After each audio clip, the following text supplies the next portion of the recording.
Fourth item, consider and take appropriate action regarding the funding and construction of proposed 16-inch water transmission line project, from the district ground storage tank to the elevated tank located on T.W. King Road. A discussion and possible action regarding resolution of 2017. Why do they have the same number? 1017 authorized application to the Texas Commission, TCQ, for approval of water transmission line and issuance of bonds. Is that correct? It has the same. This should be B. It has the same. One's a resolution, one's an order. Resolution. Okay. Okay. Discussion of possible action regarding B. Discussion of possible action regarding alternative funding methods. C. Discussion possible action regarding impact to debt on retail rates. And D. Other matters related hereto. Staff, please begin. Let me try to give just a little bit of background on this. As a part of the February 2016 water system master plan, for lack of a better terminology, the need for a pipeline connecting our central storage to our easternmost storage was identified through modeling. When we get into high demand parts of the year, we see continuous declines in the water levels in our eastern storage tank. And one of the challenges is really just the transmission capacity between here and there. A solution to that was provided by our engineer in the terms of what I'm just calling an interconnection pipeline. It connects our two storage tanks, somewhere between 16 and 18 inches in diameter. The February 2017 plan called for that, or estimated the cost of that project at $2.1 million, with about another $300,000 roughly in other costs that went along with that. So we had directed CPNY, our engineer, to file an application with TCEQ to borrow that money, given that it had to go through municipal bond sale, a revenue bond, not a tax bond. And so CPNY has been working on that project. One of the submission requirements for that is to apply for a loan with TCEQ is to have a signed engineering agreement for the engineering work on that project. CPNY approached me about that and said, well, do you want to do this as a lump sum agreement or a time and materials engineering agreement? I felt like just being new in my role here, that I really didn't have the authority to ask CPNY to do that work. Number one, it's $300,000 roughly worth of engineering work.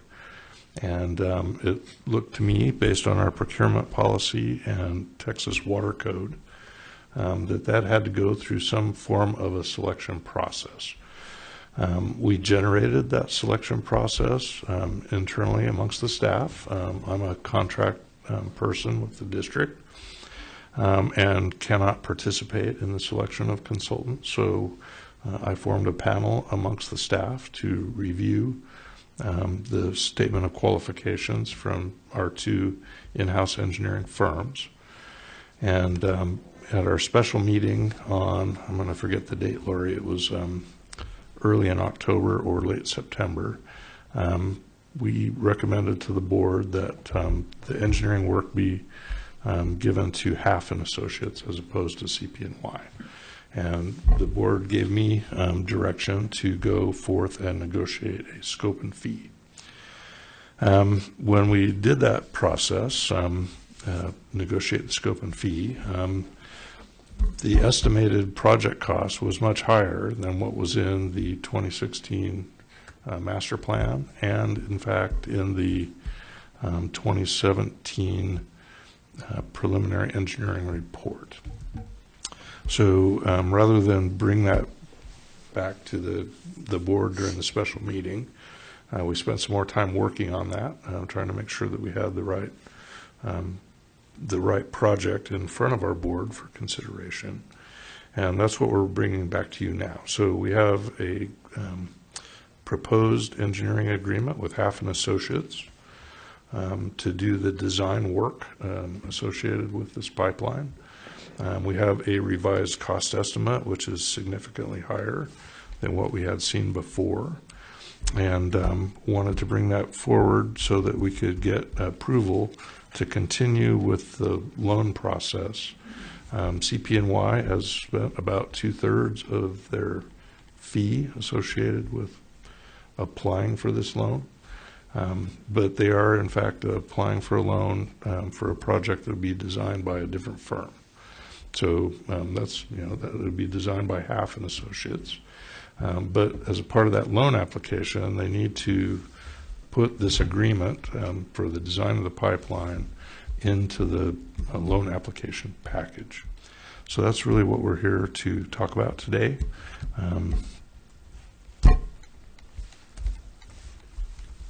We'll leave it at that. So the new price for this, it went from 2.4 to, 5364. I'm continuing to scroll down. Go to page 94. It's Wow. 5364. 5.364.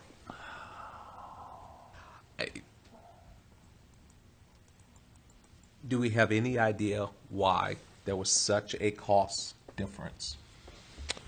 Well, there are many factors working in the engineering price index, if you will. The last significant estimate was done in February of 2016. It's not clear to me that the price estimate was updated in January of 2017 when the preliminary cost estimate was put together by CP&Y for the tax bond referendum that was, I think, conducted in May of 2017, so May of this year. When I look at the cost estimate in the February 2016 water system master plan versus the 2017 bond referendum preliminary engineering report, they look identical to me. It looked like there was no update in the number between those two periods of time. Subsequent to that, we've seen that we are in a market that's pretty hot engineering-wise. There's no shortage of work going around to engineering firms and contracting firms. We've seen a significant bump in prices associated with Hurricane Harvey as a result of some reconstruction efforts going on there. And in fact, we're dealing with a cost estimate before the design work has even been completed.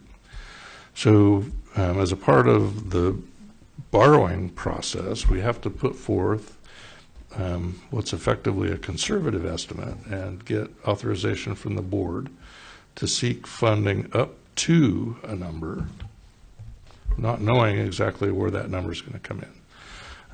It was my understanding that we were going to get a revised cost estimate today. I don't know if that came in or not from Brian at Half Engineering, but the last number I saw had it under $4 million, and that number still had $750,000 worth of contingency in it.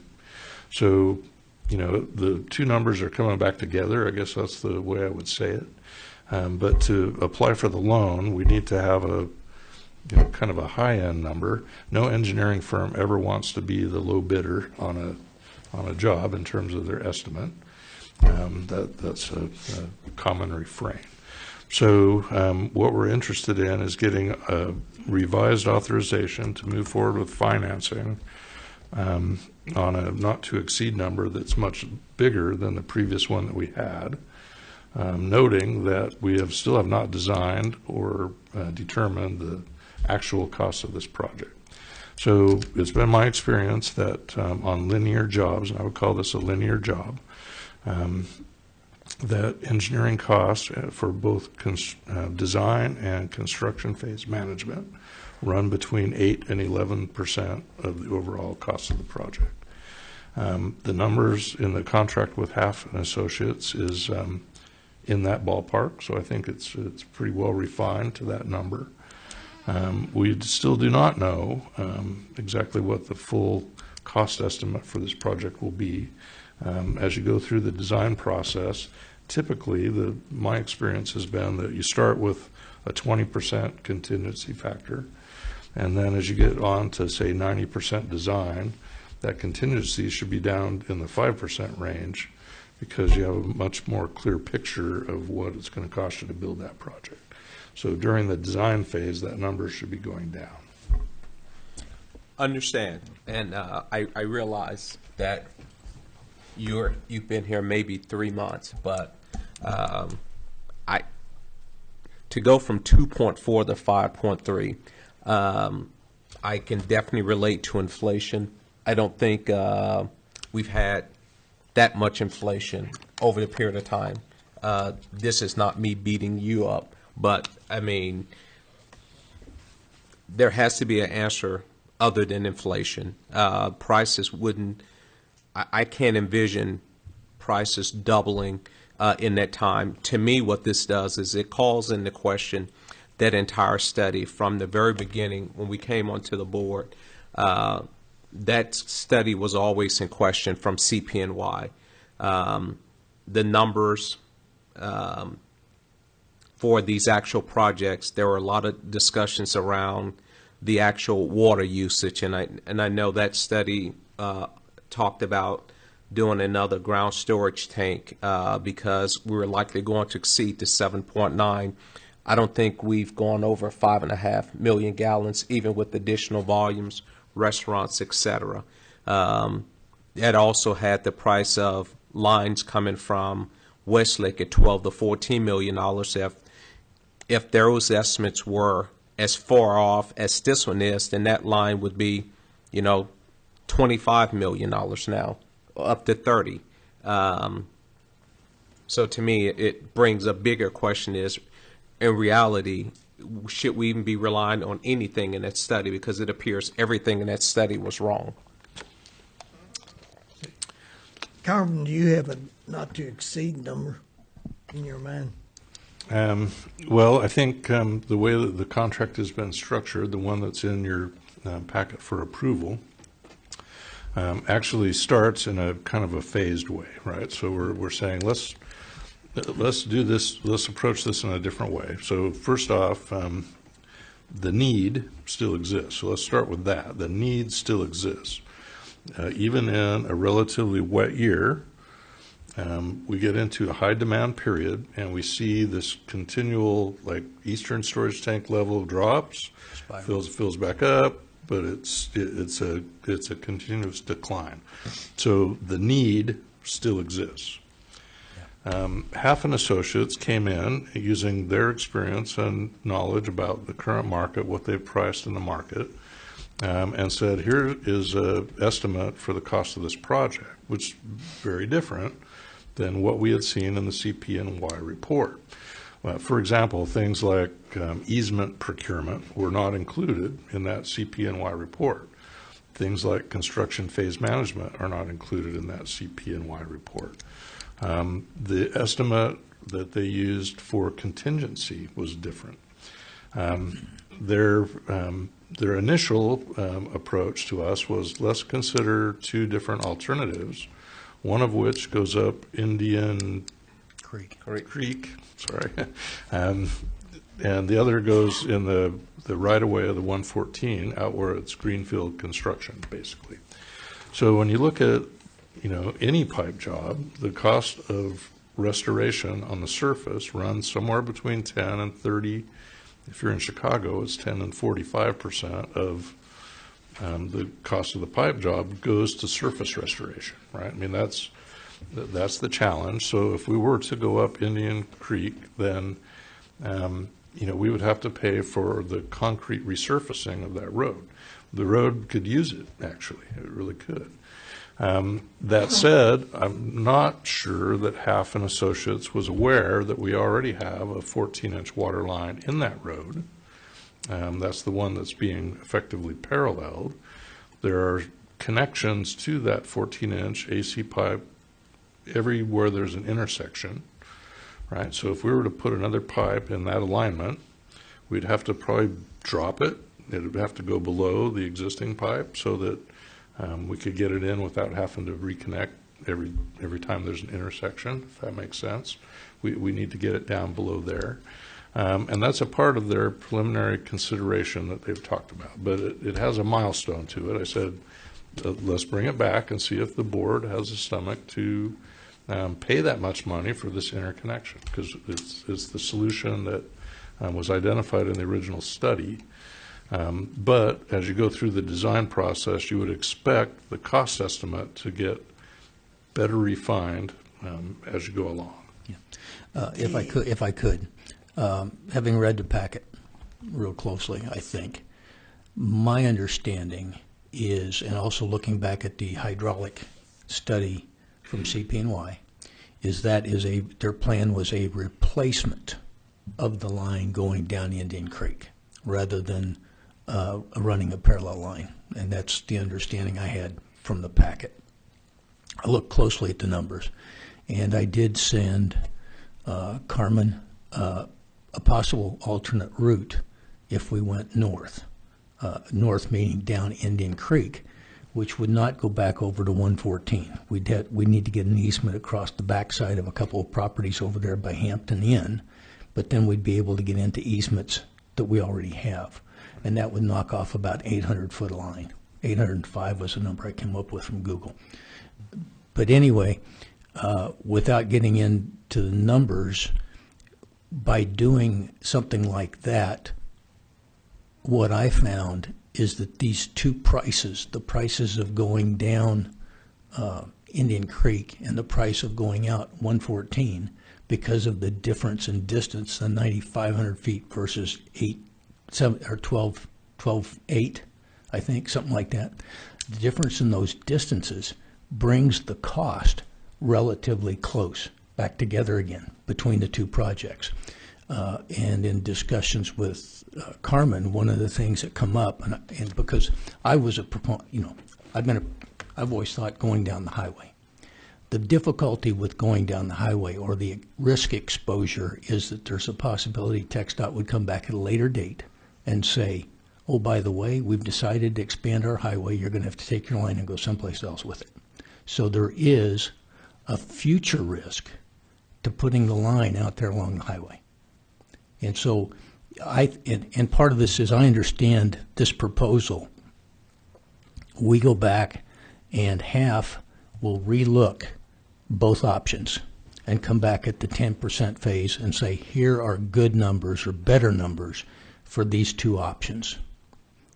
And so just based on the possibility, the future risk, and if the prices are that close, then the negative factor to going back down in the creek is tearing up somebody's yard. A positive factor would be, I'm paving a street for the town, or part of it anyway. So there are a bunch of pluses and minuses, and I personally think it's wise to go back and take a look at the location of the line again, and have half do that 10% check on it. Right, that consideration was built in, so the nature of this project is different than other contracts that have been signed with the district. It's not a lump sum, here's an amount of money to do this job sort of an approach. It's time and materials, bring it back at a 10% milestone, and let the board decide whether or not they want to move forward with any other work on this project, or if we need to punt and go a different direction. So that's the nature of the agreement that we've got in the packet for you to consider. What is the price for an 18-inch line and a 16-inch line? So the hydraulic study, and Mike, you'll have to help me with this, the hydraulic study actually called for 16-inch pipe. It was 16 and 18. There were 16 and 18, they looked at two different options about maybe possibly running an 18 all the way up to about where the medical plaza is, and then taking the 16 all the way to the elevated tank, because we do have some interconnects there that go across over into Westlake. But I think after they looked at everything fully, I think they're probably going to end up going with the 16. Say that again? After they look at everything fully on this and, if they do their reviews, I think they'll end up just going with a 16-inch line. I mean, the cost difference between a 16 and an 18 is very minimal. I understood that. But I think the reason why that 18 was in there is because was the original, Contract is what has to go that was what originally was in the hydraulic study. forward. If we can't do it tonight. Yeah, we can do that. Is there any other questions? Director Carr? No, I got nothing. When it does happen, I'd like to know what the impact is going to be for the customers on the increase in the water rate.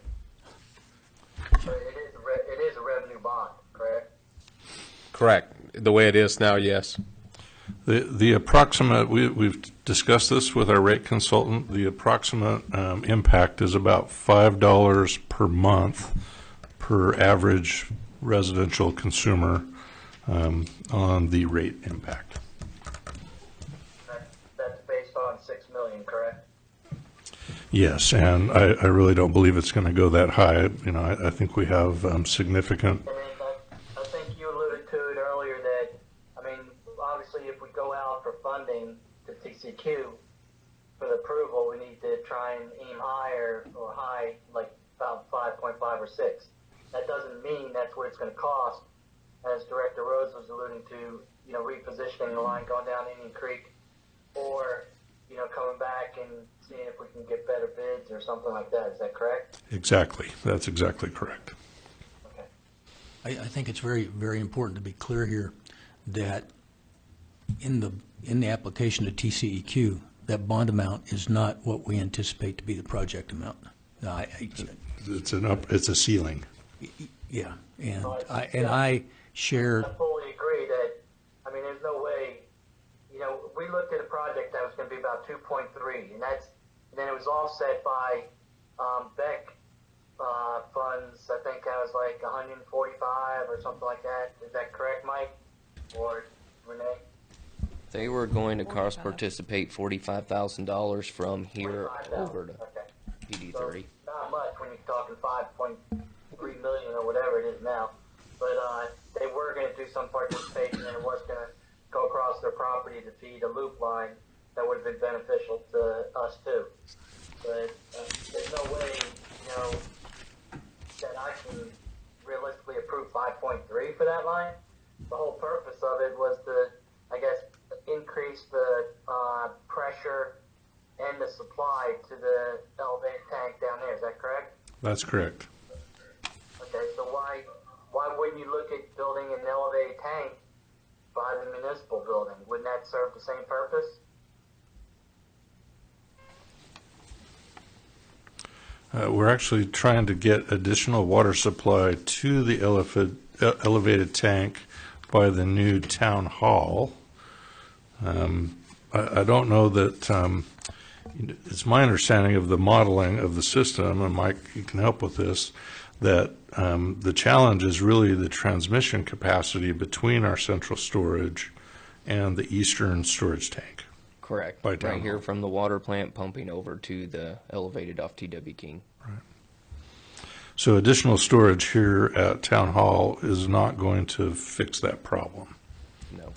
Well, we still, as Director Rose mentioned, we need to make sure we, evaluate it again and see what the best option is at the best price. Yeah, I want to. The current discussion is that half would take a look at both options. The packet comes in and talks about the primary being an 18-inch line down Indian Creek, and uses alternate as a term for those items going down 114. But at the end point, back around page 95 or so, you have estimates for projected engineering estimates for both of those items at this point, but needless to say, I'm sure those numbers will change at the 10% point. I'm on board with Greg, kind of stunned, at how it could increase so much. Something happened in those numbers, and, CP&Y and for an answer on why the price is the big variance right now. Yes, sir. That meeting is scheduled for Thursday, and we're going to have that discussion. But I think as I look at the genealogy of this, the estimate that we've been working with, the board has been working with, was first seen in a water system master plan in February of 2016. And it's not clear that that was updated in the run-up to the bond election in January of this year. It's the same table of data. It does not have things in it like cost of issuance. I mean, we estimate the cost of issuing $5 million worth of bonds at $400,000. That is not in the original estimate. Construction phase management is not in the original estimate. So, you know, the estimate we're working with there had some challenges to begin with, even back in early 2016. So, you know, the truth of the matter is that the cost of building a project isn't totally determined until you put it out to bid and people bid on it. I mean, you just don't know that. There is a question as to why CP&Y did not revise the cost estimate, and we'll be exploring that with them. But the truth is that there was no revision to the cost estimate between January or February of 2016 and January of 2017. Okay, are there any other questions? Any other discussion? We do have a citizen who'd like to make a comment. Is it on this item? Okay, we have Danny Mayer of 2201 Prestwick here in Trophy Club. You have 3 minutes, sir. Thank you. Danny Mayer, 2201 Prestwick Avenue, Trophy Club. I have a couple of questions. Based on what I'm hearing, when you went out for the $2.4 million on the bond election, if you always built fluff into what you're asking for in bonds, what was the actual cost at that time projected to be? Because surely, based on what John said, you're not going to go out just for the exact cost, or there's going to be contingencies. And in the resolution, the number that hasn't been mentioned tonight is $6.3 million. Granted, you say you think it'll come in under 5.3, but 6.3 is staggering. And so I would ask at the 2.4, when that election went out and that went forth to the voters, what were you projecting at that point that the cost of the pipeline was going to be? And I guess I'm just shocked that if you put together a bond package and you're going to go to the voters with it, that you didn't update your data. I mean, somebody had to be responsible for that. And it can't be the engineering firm. Did the board not ask for updated data so that you went to the voters with a correct bond package to vote on? I'm done. Thank you. With respect to the questions, prior to the bond election, the board authorized its engineer to prepare a preliminary engineering report to identify the project and all costs, and the construction and engineering and surveying costs were $2,177,827. The non-construction costs were $240,000 for a total bond issue requirement of $2.42 million. Does that leave, Tony, some legal liability to that engineering firm, to the MUD? I would say no. I've looked at their contract, and it says specifically in their contract with us that they are not liable for any discrepancies between construction cost estimates or actual costs. So I've looked at that, Mr. Mayor, and there is no. I would assume that they're kind of persona non grata in future bids if you can't get good data from an engineering firm or any. I mean, if it were a taxi cab company, you can't deliver. I would say that it was, in fact, good data. It just wasn't updated. So there's no difference between what we saw in January of 16 and February of 17. I might have the months reversed Yeah, there. but that's kind of being routed to an airport that's closed 2 years ago, wouldn't it be? I mean, you get there, you can't land, Bill. Yeah. Thank you. Yeah. I don't know. I would just say it's hard for me to accept that in 8 months that the price would have gone up 250%. I don't think it's a timing issue. I can't accept that the price to do the project. And granted, I'd say this: it's not Carmen's fault. This all happened long before he came here. So this is not a statement toward him. But to me, I can't accept the price in 8 months went from 2.4 million to 5.3. That's just not acceptable to me. And there was a 15% contingency built into that number. That's just not acceptable to that's if it was 2.8, that makes sense. It's not going to go up 250%. So hopefully you'll get more clarity from CPNY when they come back, when you have your meeting with them on Thursday. Yeah, fair enough. At the end of the day, it's not clear to me that we asked them for a preliminary engineering report. It's not clear that we asked them for an updated cost estimate. Where that falls in terms of scope and what we asked them to do, I'm not clear on. I'm not. I think highly of CPNY. I think it's a good firm. And, in this particular case, we gave the work to a different firm. That was the staff recommendation to the board, to give the work to a different firm.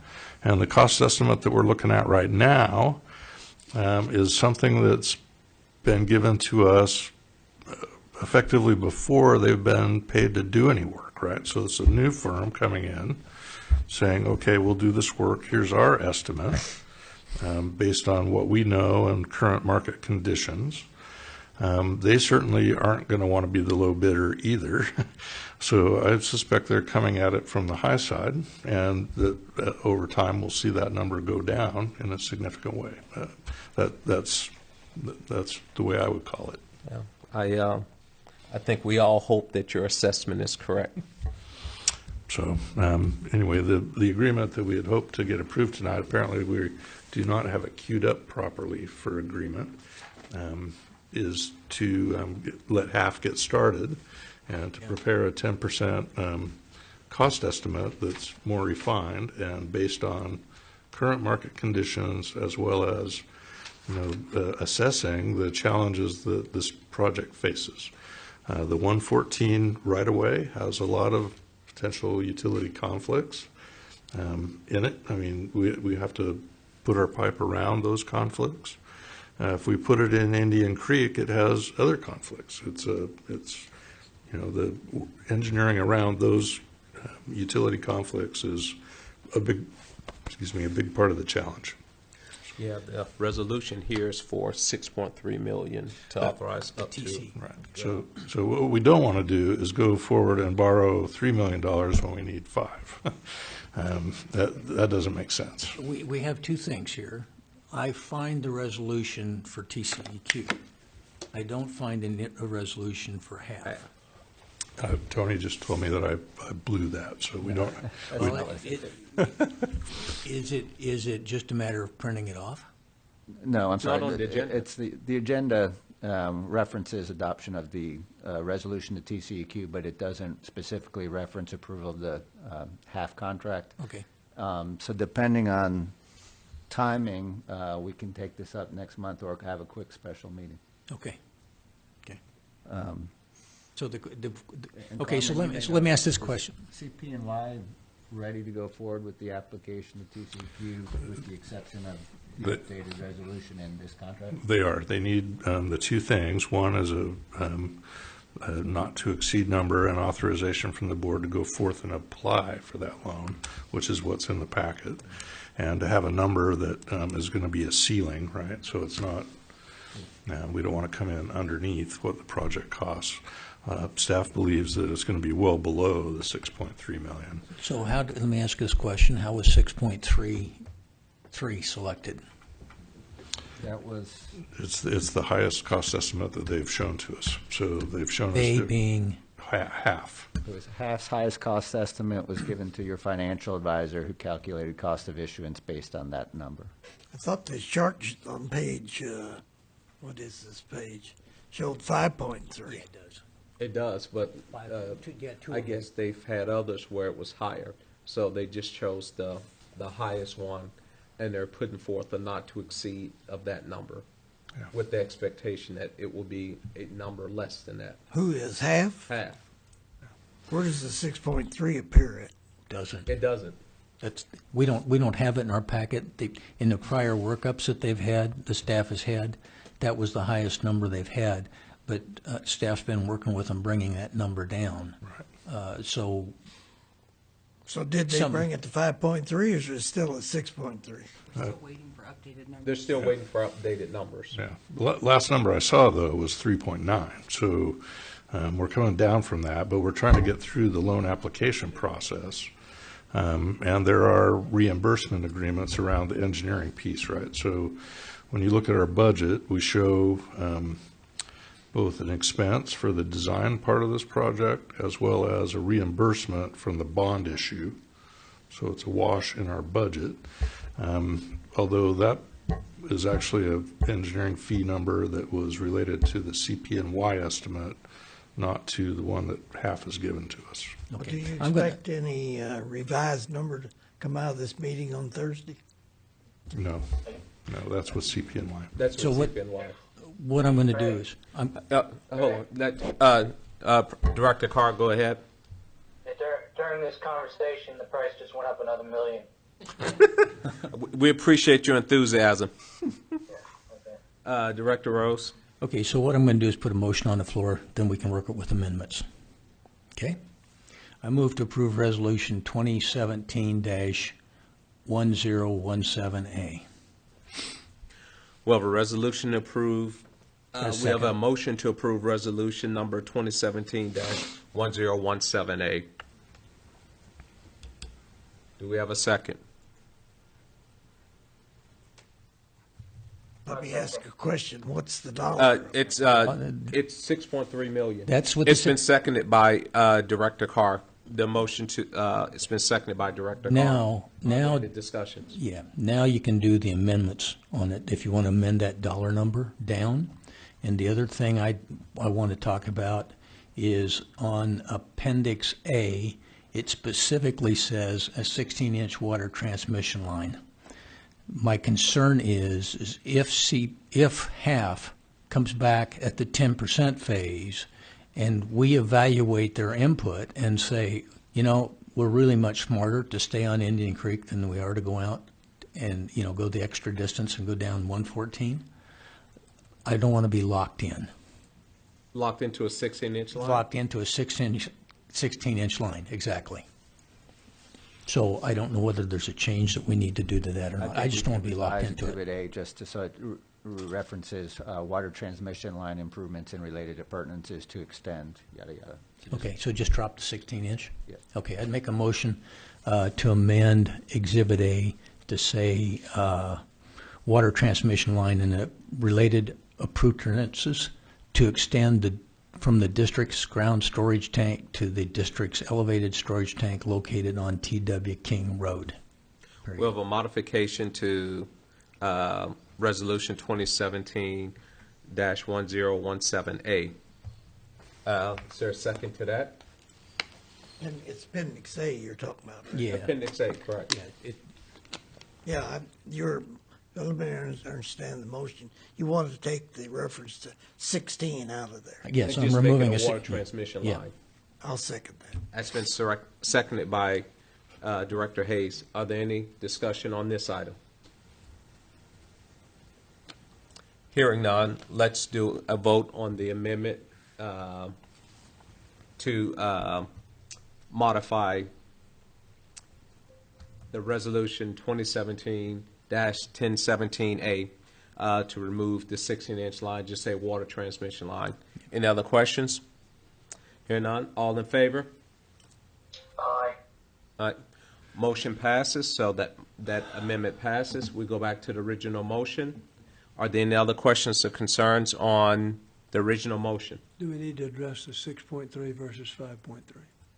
Well, that's up for someone else to The make ori- an You want to amendment. make you want to make an If amendment. you want to amend it, then we need amendment. The biggest number that we have in our packet on that, let me keep clicking to get down here, pages Can you 98. just restate the motion? Well, There's a motion to approve Resolution 2017-10178 okay, the largest numbers that we have. and the amendment Yeah. As amended. as amended. The largest number that we have in the packet right now is the one which takes the 18-inch water line interconnect down Indian Creek. What's that dollar amount? That dollar amount is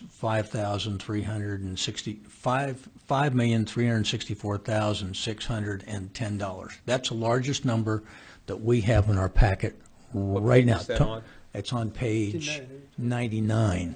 Tony, Well, Bill, what is the Please. 6330? However, and that's the point I was going to make, which is, this is project cost, not cost of issuance of the bonds. oh, My understanding is the number in the resolution, which again is just asking TCEQ for approval to issue up to that amount, was calculated based on this cost plus, cost Cost of of issuance issuance. furnished by your financial advisor. that's how, okay, because we got two pieces of input here, because we were told that the 6.3 was the highest number. Did that also have the cost of issuance costs on top of it? Cost of issuance, it does. Okay, so it's got the soft costs in it. All right. Was it? 6.3 includes the 5.3 plus soft cost. Yes. Yeah, it's actually a number larger than 5.3. Yeah. But you don't know what that delta was, how much you've worked. We don't, and, Okay. and the staff will be obviously back at the 10% design phase with updated cost estimates. So one thing is like borrow up to a certain amount. Yeah, That's I got really you. what we're considering. The other part is, what we're actually going to do, and, I think if it comes in around 6 million, the board's probably going to say no. So let me do this, because I need to get this process in my mind firmly. We go through the engineering. Original motion We, had a dollar amount set to it. yes. Yes, it's 6.3 million. Okay, we go through this process, we get the engineering done. Do we then go out for bids, then bond, or do we bond and then bid? Which way does it go? We have a authority to borrow, right, and up to a certain amount, and we go out to bid and get a contractor on the hook to build the project as designed. Okay, And then that's the number that you actually borrow. and at that, somewhere in that point, then we make the decision whether we're going to continue with the project or stop. Yes. Now, So can we get the board bids has with, the flexibility, as long as it passes a reimbursement resolution, to reimburse, if it wants to fund engineering costs with general fund monies currently in your accounts, it could do so and then subsequently reimburse itself with bond proceeds. In the alternative, it could wait until the bonds are issued and then fund design costs. My understanding is it would be the latter. But to answer your question, it's under the board's control and discretion, the timing of whether to incur project costs before you issue the bonds. and I can bid a project and not accept any of the bids, correct? Yes. Okay.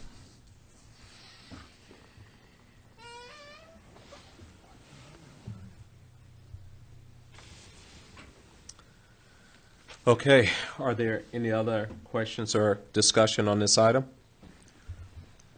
I need to make one thing. I share, I think, everybody's sticker shock on what's transpired. That's going to be about the mildest I can say about what I see before me. I share the sticker shock.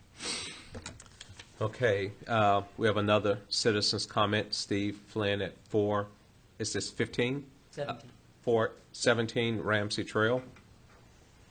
Steve Flynn, 417 Ramsey Trail. I've been listening here for the discussion for an hour or whatever it is, and as a citizen, I'm shocked at two things. Number one, the doubling of the cost. You guys beat that horse to death. I get that. But we're also here for an hour, and listening to you guys, you don't know whether you're voting on 6.3, is it 5.5? Carmen, you mentioned, well, it might be down to 3.9. I mean, this is kind of like a circus, guys. I mean, why don't, my recommendation, take it offline, get some good costs, some solid costs. You got 18-inch pipes and 16-inch pipes. Great point by Bill about maybe you don't need to go to India. There's way too many variables going on here, at least in my perspective, to make any kind of motion or decision tonight. Why are we doing that? I can take an answer. Okay, you have, some of this is process, and some of it is options. The process is we need to send TCEQ a number for the bond amount that because they control our ability to do bonds. So we need to get permission from them to get a number. That's ultimately what's in transit this evening. That's ultimately what we're doing. We're saying, this is what we want to go to TCQ and say, this is the number, the greatest number that we have to do the project. This does not say we're going forward with the project. Understood. So now the 16, 18-inch line got two different routes. They, in some ways, do two different things.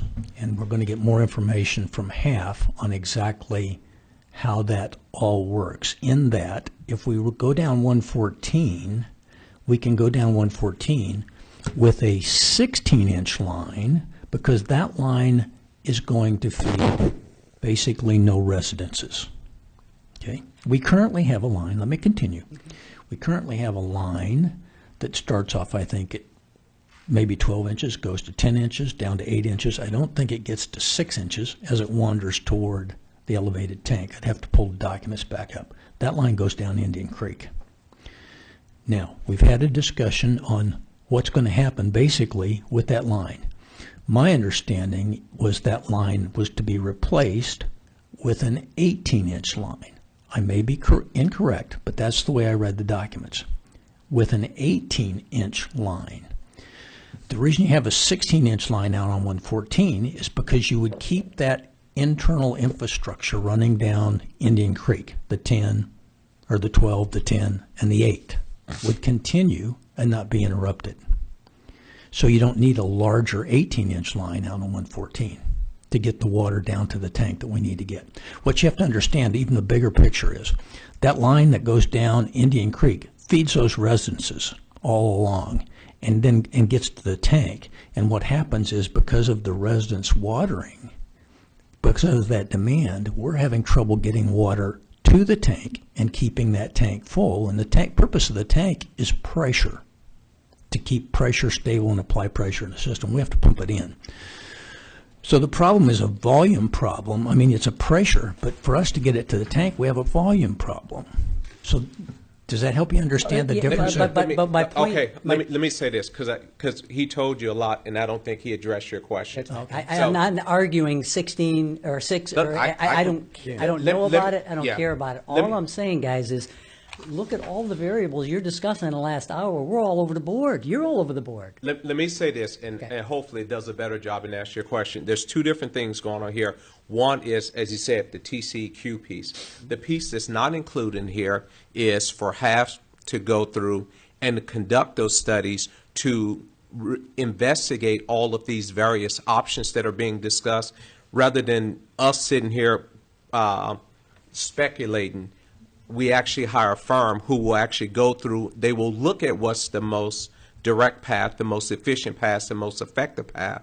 They'll come back to us and say, this is what we recommend, and then hopefully all the speculation and, well, I went and tested this and tested that goes away. Yeah. What you're hearing is kind of the process and works. It's we're not engineers other than Carmen, and so we're just throwing out ideas. But ultimately, the engineering firm will take all of these ideas that have been tossed out, and they will look at them and say whether or not they're viable, and they will come back with a estimate based on what they recommend. At that point, we will accept it and say, yes, we're going to go forward with it, or we're not, and then we'll take it out to bid. What you're hearing is us just baking through the process. Yeah, and it's different kind of how the people sausage is being made, and I get Yes. that. And my only last point, now, and I'll get off here, is, you know, you went out for a bond at 2.4, right? It didn't pass, right? We all know that.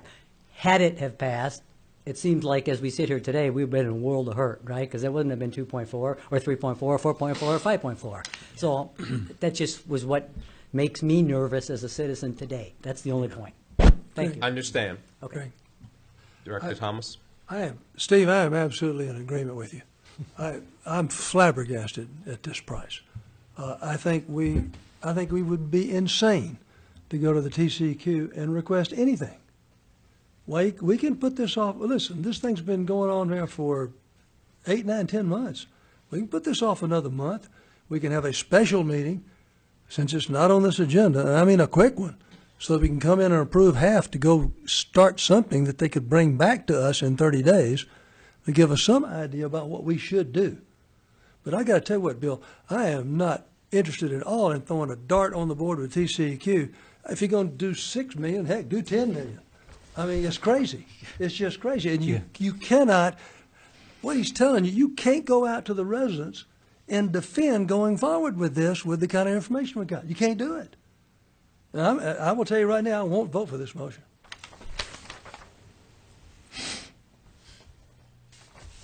Okay. Do we have any other questions or comments? Okay. Here are none. I'll repeat the motion just so everyone understands. We have a motion that's been seconded to approve Resolution 2017-1017A as amended to remove the 16-inch line to just be a water transmission line. That's been put forward and approved. Seconded. Does everyone understand? Director Carr? Yeah, this is just a motion, a resolution to send out the TCQ X dollar approval, not to exceed that X dollar. To not exceed the $6.3 million. Right. Doesn't mean we're going to spend that much. Doesn't mean we're going to spend it. It's just, that's the up to, not to exceed. Okay. Okay. All in favor? Aye. We have 3. Director Carr, Director Rose, and Director Hayes. All opposed? Director Wilson, Director Thomas. Motion passes 3-2.